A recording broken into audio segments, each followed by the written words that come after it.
It's December 13th, 1852, and another remarkable event is about to be uncovered by Arion, Rebecca, and Olly, the Retrospectors. If music charts had been around in 1852, it's hard to imagine any song beating Pop Goes the Weasel to Christmas #1, because that year the song was absolutely everywhere. A regatta boat had been named after it, classes to teach its associated dance craze had sprung up, it was being played at fashionable parties and even at the palace, and amid this swirling fervour, a ball was held in Ipswich today in history in 1852, which ended with, quote, a country dance entitled Pop Goes the Weasel, which was declared one of the most mirth-inspiring dances which can ever be well imagined. Yeah, this was the viral hit of Christmas 1852. I mean, this is the earliest sort of written record of it that we can find, but there are dozens of them over the course of the festive period. Whenever people saw this dance, seemingly, they took it home with them and then taught other people the dance. And it's important to reference, a dance. There were no lyrics at this point. It was called Pop Goes the Weasel, probably actually after that boat you mentioned in the Durham Regatta. It's a bit unclear whether the boat was named after the song, as you said, or actually whether the song was named after the boat. But the point is, it didn't have lyrics. It was just the music that caught on everywhere and the dance. Yeah, the first printed sheet music, which was from 1853, contains a tutorial in the steps, which make it clear that this was a country dance, but no lyrics beyond a repeated cry of Pop Goes the Weasel. In fact, it might be, we'll get into what does it mean, but it might be as simple as the fact that the ducking and rushing motions of the dancers were supposed to be reminiscent of a weasel popping up and darting around. The tune itself is a variation of a much older jig that was called the Haymakers, which was maybe Irish originally, but by this point had made its way into a compendium of Scottish country dances. And the Scottishness was important, or the perceived Scottishness, because newfangled dances like the waltz had largely displaced English country dancing, the kind that you'll see in Jane Austen adaptations. But the Victorians were really fascinated with their romanticised version of Scottish culture. So Scottish reels and jigs still had that certain cachet and romance about them. Yeah, I found an advertisement in the Birmingham Journal offering lessons in this new dance.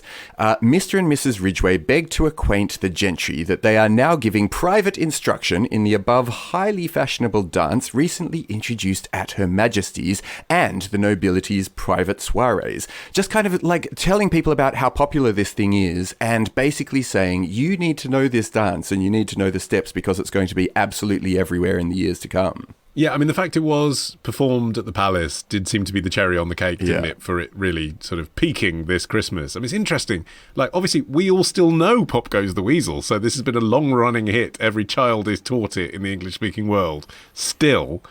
And yet, it really did sort of hit its peak in 1852.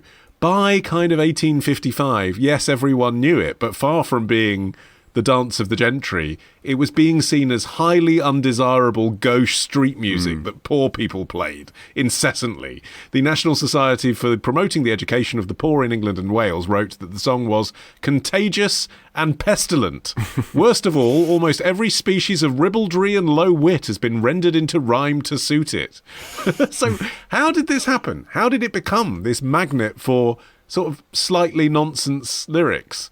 Maybe it was the fact that it was already called Pop Goes the Weasel, and that suggests an adaptability and a silliness. Or maybe, and I wonder because there's a Cockney influence in the lyrics, a lot of people say, which we'll get to.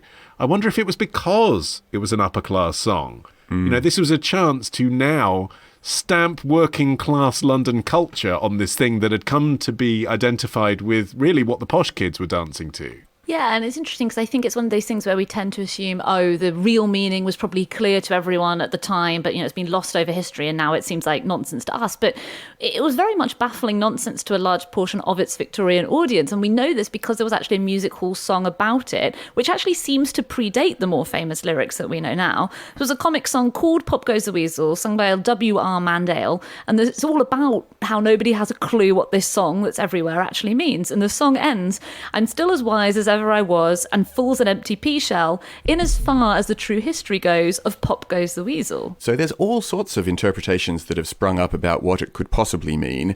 One interpretation is that the lyrics reflect the struggles of the working class in London during the 19th century. The rhyme could possibly allude, people say, to the cycle of poverty, with Pop Goes the Weasel possibly referring to spending money impulsively or quickly. There's an alternative suggestion that pawning one's coat or tailor's iron in order to buy food and drink is what it's all about, because pop is a slang word, or was a slang word, for pawn, and weasel is rhyming slang for coat. Weasel and stoat is your coat. And so there's kind of these explanations that have kind of sprung up around it, but very few of them have a very clear kind of moral or political focus. I disagree. There are lots of explanations, and I agree with that, but I disagree that there's not a very clear one that it's obviously about, and that is that latter one you were talking about. Because if pop does mean pawn, and weasel does mean coat, just look at the second verse. Up and down the City Road, in and out the Eagle. It's weird because I used to drink in the Eagle on City Road. It's still there. That's the way the money goes. Pop goes the weasel. I mean, if you drink too much, you're going to have to pawn your coat. It's not that complicated. Except... sorry. Cockney rhyming slang is more modern than you think. It was still in its infancy in the 1850s, and most of the rhyming slang didn't have the reverse element that we have now. It was literally just this rhymes with this, and that's what the slang is. Coat seems so plausible, but the earliest use of weasel and stoat, coat, isn't attested until the 1930s. So it almost... Doesn't mean it doesn't exist. That's fair enough. But I think actually, you know what? We're living in an era where probably we don't know many saddlers, cobblers, hatters and weavers who all supposedly used tools that were called a weasel. But if you'd lived in the Victorian era, it probably would have been much more part of your life to know about those various tools. It's hard to imagine how much a pawnbroker would give for these very specific tools, and you would presumably need them again for Monday, so pawning it to go boozing at the weekend does seem like a bit of a risky move. Yeah, okay, so let's just be specific about like that interpretation then. So the weasel being a reference to a spinner's weasel, a thread measuring device, which made a popping sound to indicate that you'd reached the desired length. And so then the way you see the lyrics then is that it's punctuating the drudgery of working class life with the kind of cadence of working in a production line in the late Victorian era. You know, you're dreaming of where you're going that evening, up and down the City Road, in and out the Eagle. That's the way the money goes. Pop goes the weasel. Almost like you're being taken out of your, you know, you can distract yourself with the entertainments on offer, but every 10 seconds, pop goes the weasel, and you've got to go back to your desk. Yeah, but I suppose the next thing is like how you square that with some of the other lyrics, particularly the beginning bit. 1/2 pound of tuppeny rice, 1/2 pound of treacle. That's the way the money goes. Pop goes the weasel. You know, that beginning bit is not so obviously clearly related to the next stanzas. I feel like anyone could ad-lib a verse of Pop Goes the Weasel, and then some of them did stick. I mean, that's why it's different to some of those other ones. Because, yeah, like Humpty Dumpty. You know, you look up Humpty Dumpty, and it turns out Humpty Dumpty is the name of one of Charles I's cannons. So it's specifically about the siege of Colchester. Yeah. You can't really improvise lines around that. Or Bar Bar Black Sheep is about the wool tax of 1275. The 3 blind mice with 3 Oxford martyrs burned at the stake for their faith. There's none of that going on. It's just a fun dance that's probably about drinking and is probably about working class people. Therefore, there's a lot of elasticity in it. I mean, I thought tuppeny rice and treacle was a sort of Easter-style chocolate Rice Krispies cake.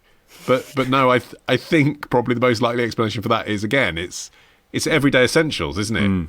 Tuppeny rice and treacle is the sort of thing you eat when you haven't got much money. This explains the wide variety of lyrics that have popped up around the world, because it turns out in America they're singing totally different words to Pop Goes the Weasel. Maybe because if there is a Cockney slang element to it, that would have been lost on Americans. But a lot of their versions interpret weasel literally. So their verses are about like weasels being chased by monkeys, or in some versions being chased by possums. A newspaper article from 1905 recalled that the song went round the world, and many a boy in far-off Brazil or Ceylon received his first idea of London streets in its reference to the City Road. So, you know, it was basically the Despacito of the time. And although there was no radio to blast the tune at you, there were organ grinders. You know, imagine that you hate this song and you're hearing it everywhere. It's reverberating through the city streets all day. That'd be even worse than a radio, and presumably even more irritating to those who were completely sick of it. There's even evidence that it became kind of a meaningless catchphrase, that people were saying Pop Goes the Weasel just because it was in the ether, and we're using it just in response to everyday statements. you can imagine how irritating it must have been if you were really, really over Pop Goes the Weasel. It was the simples of its era. I was just thinking about the meerkat. Yes. It's totally what it's like, isn't it? People don't even know what they're doing a pun on. It's just simples. It's funny that you mentioned that, it coloured in London for a lot of people, because it's still the case that if you look up the Eagle pub, which I mentioned earlier, their Google Maps description is still, quote, Victorian pub, name-checked in the rhyme, Pop Goes the Weasel, with courtyard garden and weekly quiz. And I did have a look through the reviews, and there is a customer who was disappointed that they went there and their weasel wasn't Pop. Yeah, I didn't lose all my money there. Something went wrong. Tomorrow. Tony Blair, the former Australian Prime Minister John Howard, and a weird one, Justin Bieber. Ditch the ads and get a Sunday episode when you join Club Retrospectors. Patreon.com/retrospectors.